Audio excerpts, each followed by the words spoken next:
Relearning to breath. പുതുതായി ശ്വസിക്കാൻ പഠിക്കുക. നമ്മൾ എടുക്കുന്ന ബ്രീതിങ് എയർ നിന്ന് പോയെങ്കിൽ തീർന്നു. ബ്രീതിങ് എടുക്കാൻ വയ്യായെങ്കിൽ എന്തൊരു പാടാണല്ലേ. ഈ ആസ്മയൊക്കെ ഉള്ളവർക്ക് ശ്വാസം എടുക്കാൻ പ്രയാസം വരുമ്പോഴാണ് ഈ ലങ്സ് ഇത്രമാത്രം ജോലി ചെയ്യുന്നുണ്ടല്ലോ എന്ന്. നമ്മളൊക്കെ എത്രയോ ആരോഗ്യമായിട്ട് ദൈവം നടത്തുന്നതിന് നമ്മൾ നന്ദി പറയണം. ദിനംപ്രതി ദൈവത്തിൻ്റെ മുമ്പിൽ നന്ദി പറയേണ്ടി വരും. നമ്മൾ ദൈവം ചെയ്ത നന്മകൾക്ക് പറഞ്ഞാൽ അതിരില്ല. അവൻ്റെ സ്നേഹത്തിൻ്റെ ആഴത്തിന് നമുക്ക് വാക്കുകളില്ല. ഇങ്ങനെയൊക്കെ സ്നേഹിക്കുന്ന ഒരു ദൈവം ഉണ്ടെങ്കിലും എന്തുകൊണ്ടാണ് ഈ ദൈവത്തിൻ്റെ സ്നേഹം നമ്മൾ മനസ്സിലാക്കാത്തതെന്ന് ചോദിച്ചാൽ നമ്മൾ പാപത്തിൻ്റെ അടിമകളായിട്ട് ജീവിക്കുന്നതുകൊണ്ട് മാത്രമാണ്. പാപത്തെ നമ്മൾ വെറുത്തിട്ട് ദൈവത്തോട് ഒട്ടിച്ചേരണമെന്ന് ആഗ്രഹിക്കുന്ന നിമിഷം ആ ചിന്ത പോലെ ഇട്ടിരുന്ന ദൈവമാണ്. ആ ചിന്ത വരുമ്പോൾ നമുക്ക് ട്രാൻസ്ഫോർമേഷനാണ്. അതായത് കർത്താവ് ഒരു വാഗ്ദത്തം നമുക്ക് തന്നിരിക്കട്ടെ. ഒരു നിമിഷം കൊണ്ടതല്ല, അത് ടൈം എടുക്കും. സ്റ്റെപ്പ് ബൈ സ്റ്റെപ്പായിട്ട് അത് വളർന്നു വരും. ഒരു ശിശു ഉണ്ടാകട്ടെ എന്ന് ദൈവം പറഞ്ഞാൽ പോലും അതിന് 9 മാസത്തെ സമയം കൊണ്ടാണ് ആ ശിശു ഉണ്ടായി വരുന്നത്. ആ കാലയളവിലെല്ലാം നമ്മൾ ജാഗരിച്ച് ദൈവസന്നിധി തന്നെ ഇരിക്കുകയാണ്. ഈ കർത്താവിൻ്റെ ഒരു പ്രാർത്ഥന, ഈ പ്രാർത്ഥിക്കുന്ന ഒരു പോസ്റ്ററില്ല, സൈഡിലോട്ട് ഇങ്ങനെ കൈ ഇങ്ങനെ വെച്ചിട്ട് അപ്പച്ചൻ്റെ ഇരുന്ന് പ്രാർത്ഥിക്കുന്നത് എന്താണ്? He is still praying for us. എനിക്ക് വേണ്ടി, നിങ്ങൾക്ക് വേണ്ടി, വഴിനാറ്റ് നടക്കുന്ന മക്കൾക്ക് വേണ്ടിയൊക്കെ കർത്താവ് പ്രാർത്ഥിച്ചുകൊണ്ടേ ഇരിക്കുകയാണെങ്കിൽ അവൻ്റെ അടുക്കലേക്ക്, അവൻ ഇരിക്കുന്നിടത്തോട്ട്, നമുക്കറിയാം അവൻ ഇരിപ്പുണ്ട്, അവൻ്റെ അടുക്കലോട്ട് അങ്ങ് ഓടി അങ്ങ് ചെന്നാൽ മതി. അപ്പോൾ ഈ ശ്വാസം എന്ന് പറയുമ്പോൾ ഈ ദാവീദ് പറഞ്ഞല്ലോ, ഈ സങ്കീർത്തനം 27:4 പറയുന്നുണ്ട്, ഞാൻ ഒരു കാര്യമേ നിന്നോട് ചോദിക്കുന്നുള്ളൂ. അത് നേരത്തെ ഞാൻ പറഞ്ഞിട്ടുള്ളതാണ്. ഞാൻ യഹോവയോട് ഒരു കാര്യം ചോദിച്ചു, അത് തന്നെ ഞാൻ ആഗ്രഹിക്കുന്നത്, യഹോവയുടെ മനോഹരത്വം കാണാനും അവൻ്റെ മന്ദിരത്തിൽ ധ്യാനിപ്പാനും എൻ്റെ ആയുഷ്കാലമൊക്കെ ഞാൻ യഹോവയുടെ ആലയത്തിൽ പാർക്കാനും. എനിക്ക് ഒരേ ഒരു ആഗ്രഹമേ ഉള്ളൂ, നിൻ്റെ ആലയത്തിൽ നിന്നൊക്കെ. അപ്പം നമ്മുടെ ദൈവാലയം എന്ന് പറയുമ്പോൾ നമ്മളെ തന്നെ ആലയമായിട്ട് കണ്ടിട്ട് പൂർണ്ണമായിട്ടും അവനെ കൊണ്ട് നിറയ്ക്കുകയാണ്. അപ്പോൾ ഈ ശ്വാസത്തെക്കുറിച്ച് എടുക്കുമ്പോഴും നമ്മൾ ഉൽപ്പത്തി നോക്കുമ്പോൾ 2:7 പറയുന്നുണ്ട്. 2-ാം അധ്യായത്തിൽ അല്പം മുമ്പ് വായിക്കുകയാണ്. 2:7 ഇങ്ങനെയാണ് വായിക്കുന്നത്: യഹോവയായ ദൈവം നിലത്തെ പൊടി കൊണ്ട് മനുഷ്യനെ നിർമ്മിച്ചിട്ട് അവൻ്റെ മൂക്കിൽ ജീവശ്വാസം ഊതി മനുഷ്യൻ ജീവനുള്ള ദേഹിയായി തീർന്നു. അപ്പം ദൈവം പറയുന്നത് മനുഷ്യനെ മണ്ണിൽ നിന്നാണ് ഉണ്ടാക്കിയത്. ഒരു വലിയ മനുഷ്യൻ മണ്ണിൽ കിടപ്പുണ്ട്. ഈ മനുഷ്യൻ്റെ മേലെ ജീവശ്വാസം ഇല്ലായിരുന്നു. അപ്പോൾ വെറും ഒരു സ്റ്റാച്യു പോലെ കിടക്കുകയാണ്. പക്ഷെ ദൈവം എൻ്റെ മേൽ ശ്വാസം ഊതിയെന്ന് വചനം പറയുന്നു എങ്കിൽ പരിശുദ്ധാത്മാവിൽ ഇങ്ങനെയാണ് നമ്മളത് മനസ്സിലാക്കേണ്ടത്. യഹോവയായ ദൈവം നിലത്തെ പൊടി കൊണ്ട് മനുഷ്യനെ നിർമ്മിച്ചിട്ട് അവൻ്റെ മൂക്കിൽ ശ്വാസം ഊതി. എന്ത് ശ്വാസമാണ്? ജീവശ്വാസം ഊതി മനുഷ്യൻ ജീവനുള്ള ദേഹിയ. അപ്പം നമ്മൾ ജീവനുള്ളവരായി മാറിയത് ദൈവത്തിൻ്റെ ശ്വാസം എന്നിൽ വന്നതുകൊണ്ടാണ്. So we used to breathe on Jesus alone or God alone. പഴയ നിയമം പുതിയ നിയമം എല്ലാം യേശു ക്രിസ്തുവിനെ കുറിച്ച് തന്നെയാണ് പറയുന്നത്. തൃത്വം ഒന്നാണ്. അപ്പം നമ്മൾ ബ്രീത് ചെയ്യുന്നത് ദൈവമാണ്. Under our breath we are actually. അപ്പോൾ ഈ ബ്രത്ത് പോയി കഴിഞ്ഞെങ്കിൽ തീർന്നില്ലേ. ശ്വാസിക്കുന്നു മരിച്ചോ നോക്കും, നമ്മൾ ഇവിടെ ഇങ്ങനെ ശ്വാസം വരുന്നോ ഇല്ലയോ എന്ന് ചില ചെക്ക് ചെയ്യുന്നത് കാണാം. ശ്വാസം പുറത്തോട്ട് വരുന്നില്ലെങ്കിൽ അതിൻ്റെ അർത്ഥം മരിച്ചെന്നാണ്. അപ്പോൾ ഈ ശ്വാസത്തിന് വലിയ പ്രധാനമുണ്ട്. എന്താണ് ശ്വാസം? ദൈവത്തിൻ്റെ ആണ് നമ്മൾ ഉൾക്കൊള്ളുന്നത് എങ്കിൽ അവൻ്റെ ശ്വാസം വെച്ചുകൊണ്ട് അവനെതിരായിട്ട് നമ്മൾ പ്രവർത്തിക്കുന്നെങ്കിൽ അതിന് മ്യൂട്ടിനി എന്നല്ലേ പറയേണ്ടത്, അതിന് റിവോൾട്ട് എന്നല്ലേ പറയുന്നത്, അഹങ്കാരം എന്നല്ലേ പറയേണ്ടത്, ദൈവത്തോടുള്ള മറുതലെന്നല്ലേ പറയേണ്ടത്. ഏത് വേർഡാണ് ഉപയോഗിക്കേണ്ടത്? എങ്ങനെ? ദൈവത്തിൽ നിന്ന് മറുതലിച്ച് നിൽക്കരുത്. അവൻ്റെ ശ്വാസം ഉൾക്കൊണ്ടിട്ട് എനിക്കത് ഗമയായിട്ട് പറയണം, ഞാൻ അവൻ്റെ ശ്വാസത്തിലാണ് നിൽക്കുന്നത്, അവൻ്റെ ശ്വാസമാണ് എനിക്ക് ജീവൻ തന്നത്, ഞാൻ ജീവിക്കുന്ന അവൻ്റെ മഹത്വത്തിന് വേണ്ടിയാണ്, അവൻ്റെ ഗ്ലോറിയാണ് ഞാൻ കാണുന്നത്. അത് പറയുന്നത് ശ്വാസമുള്ള. ഇപ്പോൾ ഈ ശ്വാസം എടുക്കുന്നില്ലെങ്കിൽ എനിക്ക് സംസാരിക്കാനൊക്കത്തില്ല, ശബ്ദം വരത്തില്ല. അപ്പോൾ ശബ്ദം പോലും ശ്വാസം ഉള്ളത് കൊണ്ടാണ് വരുന്നത്. അപ്പം നമ്മൾ എസെക്കിയേൽ വായിക്കുന്നുണ്ട് 37 അസ്ഥികൾ കൂടിക്കിടക്കുകയാണ്. ജനം മുഴുവൻ അസ്ഥികളായിട്ട് കിടക്കുകയാണ്, സ്കാറ്റേഡ് ഓൾ അറൗണ്ട്. ദൈവം പ്രവാചകനോട് ചോദിക്കും, നീ എന്ത് കാണുന്നു? കുറേ അസ്ഥികൾ കിടപ്പുണ്ട്, ചിന്തിച്ച് നോക്ക്. തലയോട്ടികളും കൈയുടെ എല്ലുകളും കാലിൻ്റെ എല്ലും ശരീരത്തിൽ നട്ടലും എല്ലാം ചിതറി ചിതറി കിടക്കുന്ന ഒരു കൂമ്പാരം. അതൊരു മല പോലെ കിടക്കുകയാണ്. ദൈവം എസെക്കിയേലിനോട് ചോദിക്കുന്നു, ഇതിൽ നിന്ന് ജീവൻ വരുമോ എന്ന്. ആർക്കറിയാം? എനിക്കറിയത്തില്ല, നിനക്കല്ലേ അറിയത്തില്ല. നമ്മളങ്ങനെ പറയും. അതെ, ജീവൻ വെപ്പിക്കാൻ എന്താ ചെയ്തത്? പ്രവചിക്കുക. പ്രവചിക്കുന്ന എന്തുവാ? ശ്വാസം എടുത്തിട്ടല്ലേ പ്രവചിക്കാനൊക്കത്തുള്ളൂ. ശ്വാസമാണ് അവിടെ പ്രവചിക്കുക. എന്നിട്ടോ എന്ത് സംഭവിച്ചു? ഒരു റാറ്റ്ലിംഗ് ആണ്, ഒരു വലിയ സൗണ്ട് വരുന്നു. തലയോട് കഴുത്ത് ചേരുന്നു, കഴുത്തിനോട് നട്ടല്, നട്ടലിനോട് പിന്നെ കയ്യ കാല് എല്ലാം ചേർന്നിട്ട് അസ്ഥികൾ ഒരു ജീവൻ ഒരു മനുഷ്യൻ്റെ രൂപത്തിലോട്ട് വരികയാണ്. പക്ഷെ ജീവനില്ല. അപ്പോഴും ദൈവം എന്താ പറയുന്നത്? അവൻ്റെ മേലേക്ക് ഊതിക്കൊടുക്കാൻ പറയുന്നു. ശ്വാസം ഊതിക്കൊടുക്കുക. ഉണ്ട്, ശ്വാസമാണ്. ഈ ശ്വാസം ഊതുമ്പോൾ അവൻ്റെ മേൽ ജീവൻ വന്നിട്ട് അവൻ ജീവനുള്ള ഒരു സൈന്യമായിട്ട് നിന്നു എന്നാണ് വേദപുസ്തകത്തിൽ പറയുന്നത്. അപ്പോൾ ശ്വാസം ഊതുന്നതിൻ്റെ ഉദ്ദേശം എന്താ? ദൈവത്തിൻ്റെ ജീവനാണ് നമ്മളിൽ ഉണ്ട് എന്നുള്ള ബോധം മറന്ന് നമ്മൾ ജീവിക്കല്ലേ. അതുകൊണ്ടാണ് ഞാൻ ജീവിച്ചിരിക്കുന്നിടത്തോളം കാലം നിൻ്റെ ശ്വാസത്തിലാണ് ജീവിക്കുന്നതെന്ന് പറയാൻ. അത് സത്യമാണ്. പക്ഷെ പറയാനുള്ള വിനയം നമുക്കുണ്ടോ? കർത്താവ് തൻ്റെ ശിഷ്യന്മാർ ക്രൂശ് മരണത്തിന് മുമ്പ് അവരുടെ മേൽ ശ്വാസം ഊതി എന്ന് പറയുന്നുണ്ട്. അത് കഴിഞ്ഞ് ഉയർത്തെഴുന്നേറ്റ് കഴിഞ്ഞിട്ടും കർത്താവ് അവരുടെ മേൽ ശ്വാസം ഊതി. എന്താ? റൂഹായാണ്. ഇതെല്ലാം ശ്വാസത്തിനെ കാറ്റിനോടും അതിന് ഈ കർത്താവിൻ്റെ വിൻഡിനോടും ഒക്കെ ഉപയോഗിക്കുന്നു. ശ്വാസം വരുമ്പോഴാണ് ജീവൻ വരുന്നത്. അപ്പോൾ ശ്വാസം ഊതിത്തരുന്ന ദൈവം, അവൻ നമ്മൾ ഉൾക്കൊള്ളുന്ന അവൻ്റെ ശ്വാസമായിട്ട് അവനെക്കുറിച്ച് മഹത്വം പറയാൻ നമ്മുടെ നാവ് ഉപയോഗിച്ചില്ല എങ്കിൽ നമ്മൾ പിന്നെ എന്തിനാണ് ജീവിക്കുന്നത്? മൃഗങ്ങളും പക്ഷികളും രാവിലെ തോറും ദൈവത്തെ സ്തുതിക്കുന്നുണ്ട്. മൃഗങ്ങളും ചെടികളും സസ്യങ്ങളും വെള്ളവും ഭൂമിയിലുള്ള സകലതും ദൈവത്തെ അനുസരിക്കുന്നു എങ്കിൽ, മനുഷ്യരാകുന്ന നമുക്ക് ദൈവത്തെ അനുസരിക്കാൻ വയ്യാതെ പോകുന്നെങ്കിൽ we really need to come back അവൻ്റെ ശ്വാസത്തിലേക്ക്. അപ്പോൾ deeper divine communication or communion with God is needed.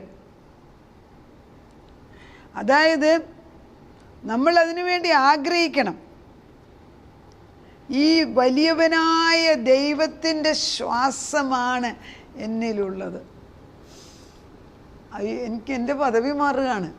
എൻ്റെ ജീവൻ എൻ്റെ ദൈവം തന്ന ജീവനാന്നുള്ള ബോധം എന്നിൽ വരുമ്പം നമ്മൾ നമ്മളോട് തന്നെ ശാന്തമാകും.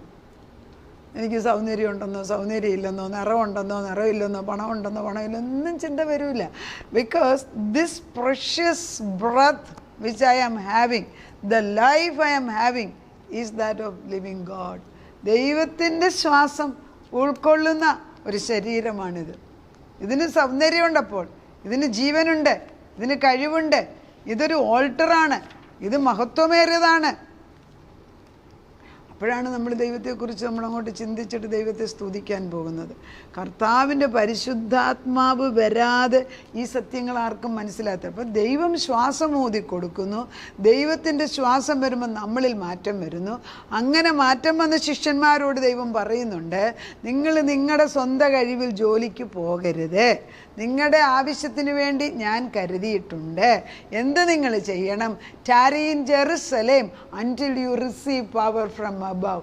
മുകളിൽ നിന്ന് ശക്തി വരുവോളം നിങ്ങൾ യെരുശലേമിൽ പാർക്കുക.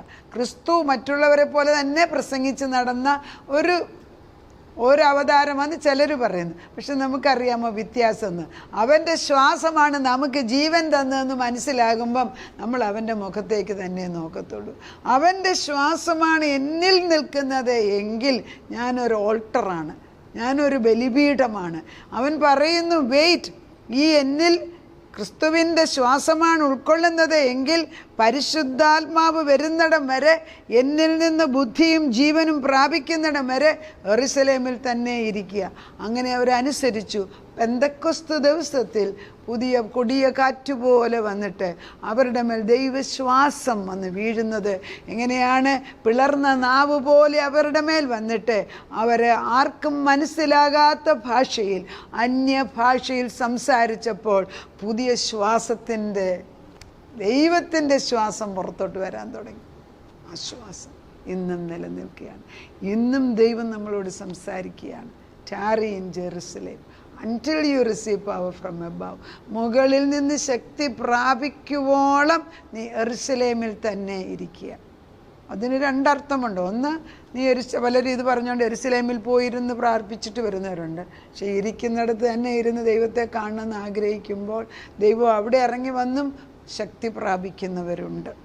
ദൈവം സ്വർലോകത്തിൻ്റെയും സർവ്വവ്യാപിയാകുന്ന ദൈവം നമ്മൾ എവിടെ ഇരുന്ന് പ്രാർത്ഥിക്കാലും കേൾക്കും. പക്ഷെ ചിലരത് ലിറ്ററലി എടുത്തിട്ട് യെരൂശലേമിൽ പോകുമ്പം പുതിയ അനുഗ്രഹങ്ങൾ പ്രാപിച്ചെടുത്തു എന്ന് പറയുന്നവർ ഞാൻ കേട്ടിട്ടുണ്ട്. പക്ഷെ വീട്ടിലിരുന്നാലും ഇവിടെ ഇരുന്നാലും അത് പ്രാപിച്ചെടുക്കാൻ സാധിക്കും. Come into a deeper relationship with God. എന്തിനാണ് ഞാനിത് വീണ്ടും വീണ്ടും പഠിപ്പിക്കുന്നത്? കർത്താവിൻ്റെ സ്നേഹത്തിലേക്ക് കടന്നു വന്നു കഴിഞ്ഞാൽ പിന്നെ അവൻ്റെ ആ എക്സൈറ്റഡ് ലൈഫ്, ദൈവവുമായിട്ടുള്ള ഒന്നിച്ചുള്ള യാത്ര അതിമനോഹരം തന്നെ. കഷ്ടമൊക്കെ വരും, പക്ഷെ കഷ്ടവും പ്രയാസവും അസുഖവും ഒന്നും എന്നെ ദൈവസ്നേഹത്തിൽ നിന്ന് അകറ്റത്തില്ല. കാരണം ഞാൻ എടുക്കുന്ന അവൻ്റെ ശ്വാസമാണ്. അവൻ്റെ ശ്വാസം മാറുമ്പോൾ ഞാൻ മരിച്ചുപോയി, അന്നേരം എനിക്ക് മിണ്ടാനും ഒക്കത്തില്ല. അപ്പോൾ ഞാനൊന്ന് പറയട്ടെ, ജീവനുള്ള കാലത്തോളം അവൻ്റെ ശ്വാസം നമ്മളിൽ നിൽക്കുന്നിടത്തോളം അവൻ്റെ നന്മകളെക്കുറിച്ച് പറയാൻ പഠിച്ചെടുക്കണം. അതിന് വേദപുസ്തകം വായിച്ചേ ഒക്കത്തുള്ളൂ. അതവൻ്റെ ഭാഷയാണ്. ദൈവത്തിൻ്റെ തിരുവചനം ദൈവശ്വാസീകമാകിയാൽ ഉണ്ട്, ശ്വാസം ദൈവശ്വാസീകമായാൽ അത് ഗുണീകരണത്തിനും ശാസനത്തിനും പഠിപ്പീരിനും ഉത്തേജനത്തിനുമായിട്ട് ഉപയോഗിക്കുന്നത്. അപ്പോൾ ദൈവശ്വാസമാണ് വചനമായിട്ട് വന്നത് എങ്കിൽ ഇത് കൈവച്ചിട്ട് ഇത് വായിക്കാതെ ഇരുന്ന് ഇത് മെഡിറ്റേറ്റ് ചെയ്യാതെ ആരെങ്കിലും മുൻപോട്ട് പോകുന്നു എങ്കിൽ ദൈവത്തിൻ്റെ സാന്നിധ്യം മാറിപ്പോകുമേ. അവൻ്റെ അടുക്കിലേക്ക് തിരിച്ചു വരിക. നമ്മൾക്ക് വിശുദ്ധ ജീവിതം നയിക്കണമെങ്കിൽ കർത്താവിനെ അടുത്തറിയാതെ സാധിക്കത്തില്ല. റീലേൺ, പുതുതായിട്ട് അവൻ്റെ ശ്വാസത്തിൽ ജീവിക്കാൻ. അവൻ്റെ ശ്വാസം എപ്പോഴും ഉള്ളത്, പക്ഷേ relearn to breathe as God has breath over you. ദൈവം നമ്മുടെ മേൽ പുതിയ ശ്വാസം അയച്ചിരിക്കുകയാണ്. അതിനുത്തമമായിട്ട് ജീവിപ്പാൻ നമ്മളെ ദൈവം പഠിപ്പിക്കട്ടെ. നമുക്ക് പ്രാർത്ഥിക്കാം. നാഥ, നിൻ്റെ ശ്വാസമാണ് നിൻ്റെ ജീവൻ. ഉൽപ്പത്തിയിൽ ആദം വെറും ഒരു മനുഷ്യനായിട്ട് മണ്ണ് കൊണ്ടുണ്ടാക്കിയ ഒരു സ്റ്റാച്യു പോലെ കിടക്കുകയായിരുന്നു. നീ അവൻ്റെ മേൽ ശ്വാസം, ജീവശ്വാസം ഊതിയപ്പോൾ ജീവനുള്ള ദേഹിയായി മാറി. ഞങ്ങളുടെ മേലേക്ക് നിൻ്റെ ജീവശ്വാസം ഊതാൻ തടസ്സം എന്തുവാ അപ്പച്ച? ഞങ്ങൾ ആഗ്രഹിക്കാത്തത് മാത്രമല്ലേ. ദൈവം തന്ന ജീവനെ മനസ്സിലാക്കാതെ ജീവിക്കുന്നു. നീ തന്ന ജീവനാണെന്നും നീ തന്ന ശ്വാസമാണ് എന്നിലുള്ളതെന്നും അതൊരല്പകാലത്തേക്ക് ഈ ഭൂമിയിൽ ജീവിതമുള്ളെന്നും ഈ ഭൂമിയിൽ ജീവിക്കുമ്പോൾ നിൻ്റെ പരിശുദ്ധാത്മാവിനെ ഉൾക്കൊള്ളേണ്ടിയ ഒരു ഭൂമിയിൽ വസിക്കുന്ന ആലയമാണെന്ന് അതൊരു വസ്ത്രമായിട്ട് അതിനെ കരുതി, അതിനെ ഒരു കൂടാരമായിട്ട് കണ്ട് അതിന്മേൽ ദൈവത്തിൻ്റെ ആത്മാവ് വസിക്കുന്നിടം വരെ നിൻ്റെ അടുക്കലിരിക്കാൻ പഠിപ്പിക്കണമേ. രാവിലെ തോറും നിൻ്റെ കൃപകൾ പുതിയതാണ്, നിൻ്റെ കരുണ പുതിയത്. We are not consumed because of your grace. നിൻ്റെ കരുണ കൊണ്ടാണ് ഞങ്ങൾ മുടിഞ്ഞു പോകാതിരിക്കുന്നത്.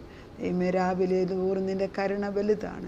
നീ ഞങ്ങളുടെ മേൽ ശ്വാസം അയക്കുന്നത് കൊണ്ടാണ് രാത്രി ഉറങ്ങിക്കിടന്നിട്ട് നേരം വെളുത്ത് ശ്വാസം എടുക്കുന്നത്. കർത്താവേ, ആ ശ്വാസത്തിൻ്റെ വില ഞങ്ങൾക്ക് മനസ്സിലാകണമെങ്കിൽ നിൻ്റെ മുഖത്തേക്ക് നോക്കണം. പിതാവേ, അല്പനേരം നിൻ്റെ മുമ്പിൽ വന്നിരുന്ന് നിന്നിൽ നിന്ന് പ്രാപിച്ചെടുത്ത ജീവന് ദൈവത്തിൻ്റെ നാമത്തിൽ മറ്റുള്ളവർക്കും കൂടെ ജീവശ്വാസമായിട്ട് പകർന്നു കൊടുക്കുവാൻ തന്നിരിക്കുന്ന ഈ നാവുകൾ കൊണ്ട് നിൻ്റെ വചനം പറയാൻ ഞങ്ങളെ ബലപ്പെടുത്തണമേ. കർത്താവിൻ്റെ വചനം പറയാൻ തക്കവണ്ണം ഞങ്ങൾക്ക് ബുദ്ധിശക്തി ഇട്ടു തരുന്നതിന് സ്തോത്രം. ഈ വചനം ലോകത്തിൻ്റെ ഒരറ്റം തൊട്ട് മറ്റേ അറ്റം വരെ ചെന്ന് പ്രവർത്തിച്ചിട്ട് തലമുറകളെ പ്രവർത്തിച്ചിട്ട് അനുഗ്രഹമായിട്ട് ദൂതുമായിട്ട് കടന്നു വരട്ടെ. അവിടുന്ന് അത് ചെയ്യുന്നതിനാൽ സ്തോത്രം. പ്രാർത്ഥനയുടെ ഉത്തരം തന്നതിന് നന്ദി. യേശു ക്രിസ്തുവിൻ്റെ പൊന്നുനാമത്തിൽ തന്നെ. ആമേൻ.